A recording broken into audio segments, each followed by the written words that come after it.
Number 1, Number 2, Number 3.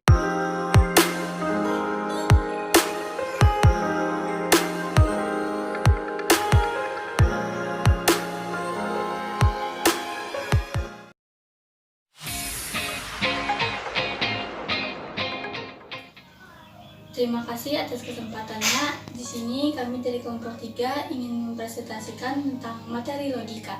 Yang pertama, pengertian filsafat. Filsafat merupakan cara berpikir yang kompleks, suatu pandangan atau teori yang sering tidak bertujuan praktis tetapi teoritis. Adapun beberapa pengertian pokok tentang filsafat dari beberapa filosof, yaitu yang pertama, upaya spekulatif untuk menyajikan suatu pandangan sistematis. Yang kedua, penyelidikan kritis atau pengandaian-pengandaian dan pertanyaan-pertanyaan yang diajukan oleh berbagai bidang pengetahuan. Yang ketiga, disiplin ilmu yang berupaya untuk membantu Anda melihat apa yang Anda katakan dan untuk mengatakan apa yang Anda lihat. Kedua, pengertian ilmu.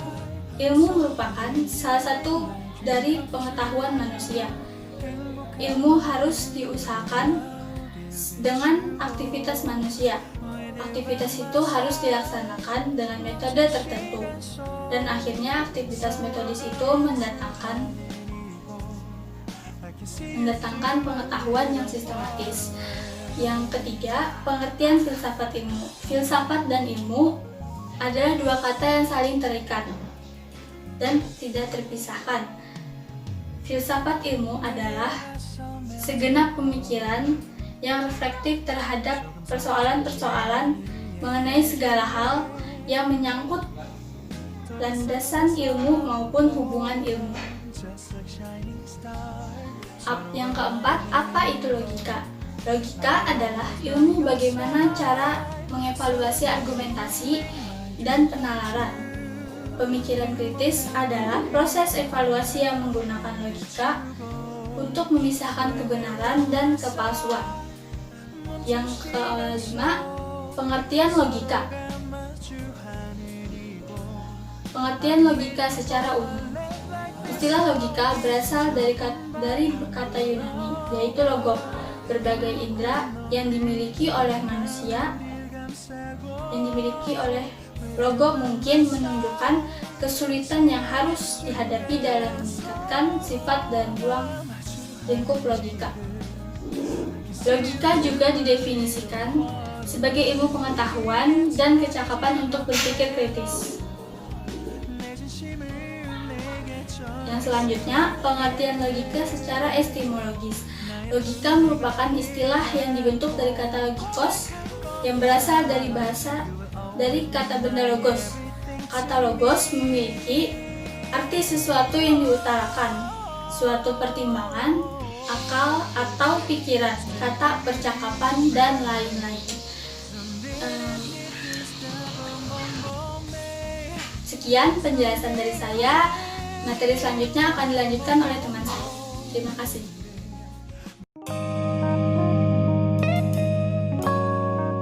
Assalamualaikum warahmatullahi wabarakatuh. Perkenalkan, nama saya Rika Rahim. Di sini saya akan melanjutkan presentasi dari teman saya. Di sini saya akan menjelaskan pengertian logika menurut para ahli dan pengertian logika secara saintifik. Langsung saja, yang pertama itu pengertian logika menurut para ahli. Menurut Jean Hendrik Rever, logika adalah suatu pertimbangan, akal atau pikiran yang diatur lewat kata dan dinyatakan dalam bahasa. Selanjutnya menurut Aristoteles, logika adalah ajaran tentang berpikir yang secara ilmiah membicarakan bentuk pikiran itu sendiri dan hukum-hukum yang menguasai pikiran. Selanjutnya menurut Sukadijo, logika adalah suatu metode atau teknik yang diciptakan untuk meneliti ketepatan menalar. Selanjutnya menurut William Elston, logika adalah studi tentang penyimpulan secara lebih cermat, usaha untuk menetapkan ukuran-ukuran guna memisahkan penyimpulan yang sah dan yang tidak sah. Selanjutnya itu pengertian logika secara saintifik. Logika berasal dari bahasa Yunani dari kata sifat logike dan berhubungan dengan kata benda logos yang berarti perkataan atau kata, sebagai manifestasi dari pikiran manusia. Dengan demikian, terdapatlah suatu jalinan yang kuat antara pikiran dan kata yang diinvestasikan dalam bahasa. Secara etimologis dapatlah diartikan bahwa logika itu adalah ilmu yang mempelajari pikiran yang dinyatakan dalam bahasa. Logika adalah ilmu yang merumuskan tentang hukum-hukum, asas-asas, aturan-aturan atau kaidah-kaidah tentang berpikir yang harus ditaati supaya kita dapat berpikir tepat dan mencapai kebenaran. Atau dapat pula didefinisikan sebagai suatu ilmu pengetahuan yang mempelajari aktivitas akal atau rasio manusia dari segi benar atau salah. Sekian dan terima kasih.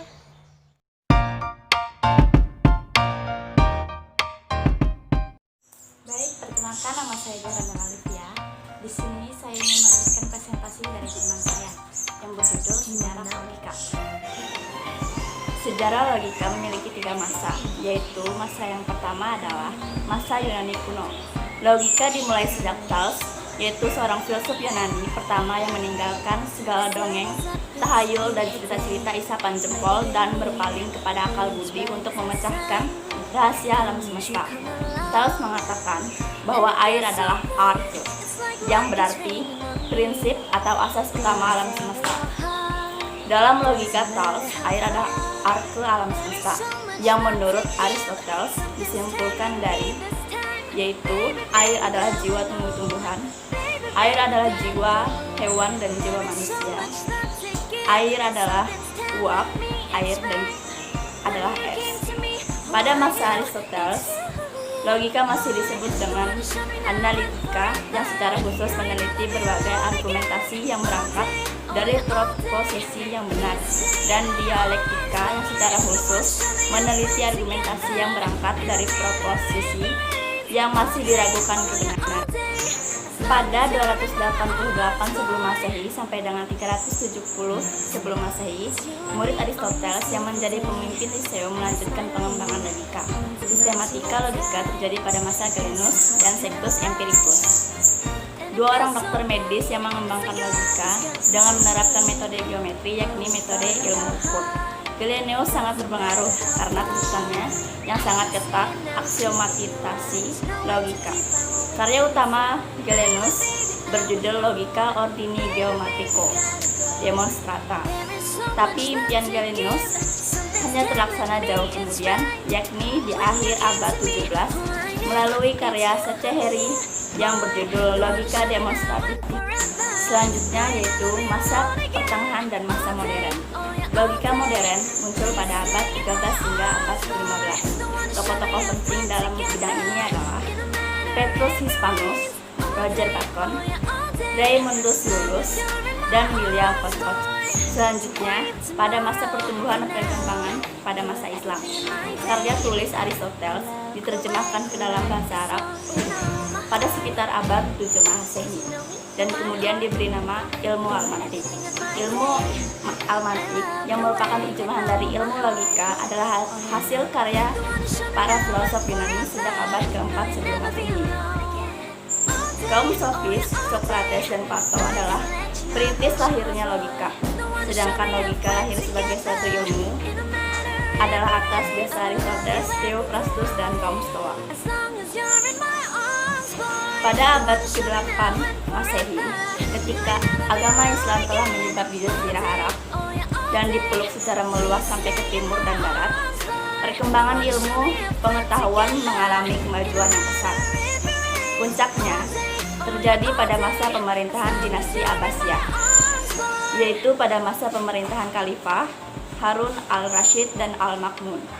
Pada masa itu terjadi penerjemahan ilmu-ilmu filsafat Yunani ke dalam bahasa Arab, termasuk logika. Ilmu ini sangat menarik perhatian kaum muslimin pada saat itu sehingga dipelajari secara luas. Pada masa kemunduran ilmu pengetahuan di dunia Islam, timbullah berbagai kritikan terhadap ilmu al-mantiq. Karena dianggap logika sebagai penyebab lahirnya paham-paham zindqiyah, karena terlalu memuja akal pikiran di dalam mencari kebenaran. Sebagian ulama kemudian mengharamkan mempelajari ilmu logika, seperti Imam An-Nawawi, Ibnu Silah, Ibnu Tamiyah, dan Sahanuddin At-Tazi. Ilmu logika baru dipelajari lebih luas setelah diperkenalkannya buku Madilog, karangan Tan Malaka yang terbit pada tahun 1951. Pada tahun 1954, ilmu al-mantiq telah dipelajari secara luas dan dimasukkan ke dalam kurikulum perguruan tinggi. Sekian dari saya. Selanjutnya akan dibacakan oleh teman saya.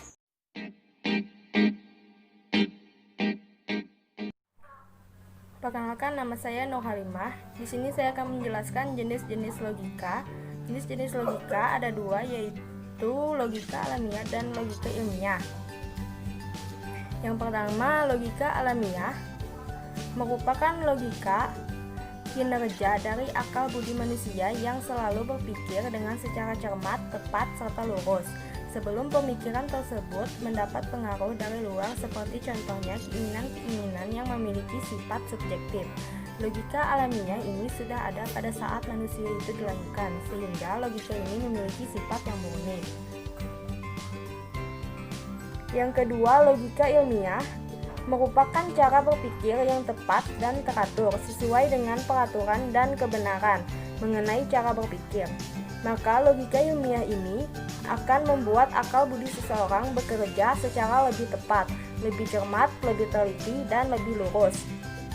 Logika ilmiah inilah yang berguna untuk menghindari kesalahan dan dalam pemikiran terhadap sesuatu, sehingga kesalahan dapat dikurangi. Logika ilmiah dibagi menjadi dua bagian, diantaranya yaitu logika formal dan logika material. Selanjutnya, dasar dari logika. Dasar penalaran dalam logika ada dua, yaitu deduktif dan induktif. Yang pertama, penalaran deduktif adalah penalaran yang membangun atau mengevaluasi argumen deduktif. Argumen dinyatakan deduktif andai kebenaran dari kesimpulan ditarik atau merupakan konsekuensi logis dari premisnya. Yang kedua, argumen deduktif dinyatakan valid ataupun tidak valid, bukan benar dan salah. Sebuah argumen deduktif dinyatakan valid jika dan hanya jika kesimpulan adalah konsekuensi logis dari premis-premisnya. Secara umum ada 4 fungsi logika, diantaranya adalah yang pertama, membantu dalam setiap orang agar bisa mempelajari logika sehingga bisa berpikir secara rasional, lurus, kritis, metodis, dan koheren. Yang kedua, mampu meningkatkan kemampuan Anda agar bisa berpikir dengan lebih abstrak, cermat, dan objektif. Yang ketiga, mampu menambah kecerdasan dan mampu meningkatkan kemampuan berpikir secara tajam dan mandiri. Yang keempat, mampu meningkatkan cinta dan keberanian dalam upaya menghindari kekeliruan dan kesesatan. Selanjutnya, manfaat logika. Mempelajari ilmu logika sangat besar manfaatnya, antara lain yang pertama, melatih kesanggupan akal dan menumbuhkan serta mengembangkan dengan pembiasaan membahas metode berpikir. Yang kedua, menempatkan sesuatu pada tempatnya dan menyelesaikan pekerjaan pada waktunya. Yang ketiga, membuat seseorang mampu membedakan antara pikiran yang benar dan pikiran yang salah. Yang keempat, melatih jiwa manusia agar dapat memperhalus pikirannya. Yang kelima, manusia akan meningkat dalam hal analisis pada suatu permasalahan. Yang keenam, manusia akan lebih sadar mengenai pentingnya kebenaran sehingga akan menghindari sesatnya pikir serta menghindari kesalahan.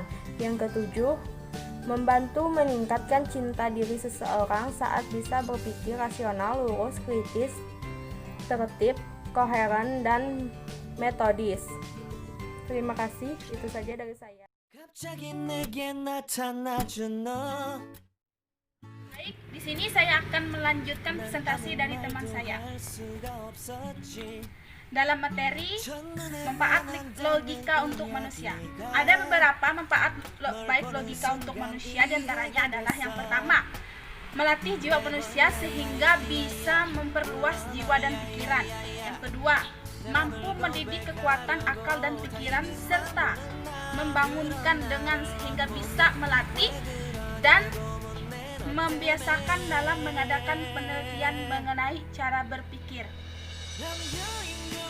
Sebenarnya ada banyak manfaat lain dari logika, diantaranya yang pertama menjaga supaya Anda selalu berpikir benar. Yang kedua, menjadi lebih efektif dalam berpikir atau berargumentasi. Yang ketiga, berpikir sistematis sesuai dengan aturan berpikir yang benar. Yang keempat, sebagai ilmu alat dalam mempelajari ilmu apapun dalam termasuk juga filsafat. Tujuan logika. Di sini, tujuan logika dilihat dari karakter yang terkandung dalam logika itu sendiri. Ialah diantaranya, yang pertama, dapat memelihara kemampuan dasar akal yang bersifat potensial dari pengaruh luar lingkungan, yang memungkinkan potensi fotosintesis akal ke arah kesetarasan. Yang kedua, melatih orang untuk terbiasa berpikir teoritis dan praktis. Nah, di sini ada juga kegunaan logika. Yang pertama, membantu setiap orang agar dapat berpikir secara rasional, kritis, lurus, tepat, tertib, metodisi, dan koheren. Yang kedua, meningkatkan kemampuan berpikir secara abstrak, cermat, dan objektif. Ya, di sini juga ada hukum dasar logika. Ada 3 hukum dasar logika. Yang pertama, hukum identitas. Yang kedua, hukum kontradiksi. Yang ketiga, hukum tiada jalan tengah.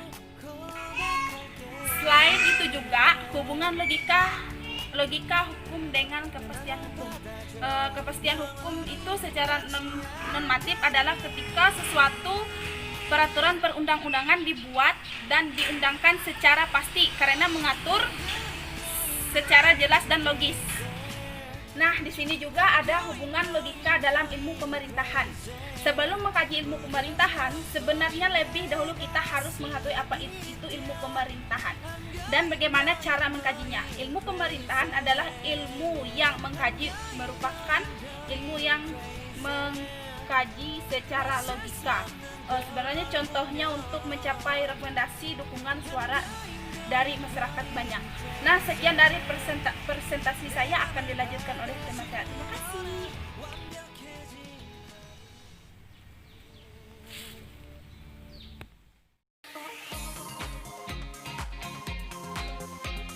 Baik, di sini saya akan melanjutkan presentasi dari teman saya dengan materi tempat logika dalam peta ilmu pengetahuan. Yang pertama A, logika sebagai ilmu pengetahuan. Logika merupakan ilmu pengetahuan di mana objek materialnya adalah berpikir atasnya penalaran. Letak formal logika yaitu penalaran yang dapat ditinjau dari segi ketepatannya. Secara singkat, logika dapat dikatakan sebagai ilmu pengetahuan dan kemampuan untuk berpikir lurus. Ilmu pengetahuan itu sendiri adalah kumpulan tertentu yang merupakan suatu kesatuan yang sistematis serta memberikan penjelasan yang dapat dipertanggungjawabkan. B. Logika sebagai cabang filsafat. Logika merupakan sebuah cabang filsafat yang praktis yang dapat dipraktekkan dalam kehidupan sehari-hari serta dipakai untuk melakukan pembuktian. Logika tradisional dan modern. Logika modern atau disebut juga logika simbolik hanya membahas hubungan antara tanda-tanda, padahal realitas tak mungkin bisa ditangkap sepenuhnya dan setepatnya oleh simbol matematik. Logika tradisional yaitu membahas dan mempersoalkan definisi, konsep, dan term menurut struktur susunan dan nuansanya, serta beluk penalaran untuk mendapatkan kebenaran yang lebih sesuai dengan realitas. D. Logika sebagai matematika murni. Logika masuk ke dalam kategori matematika murni karena matematika adalah logika yang tersistematisasi. Matematika adalah pendekatan logika kepada metode ilmu ukur yang menggunakan tanda tanda atau simbol matematika. Logika tersistematisasi dikarenakan oleh dua orang medis yang mengembangkan logika dan menerapkannya dalam metode geometri. Selanjutnya, pembagian logika.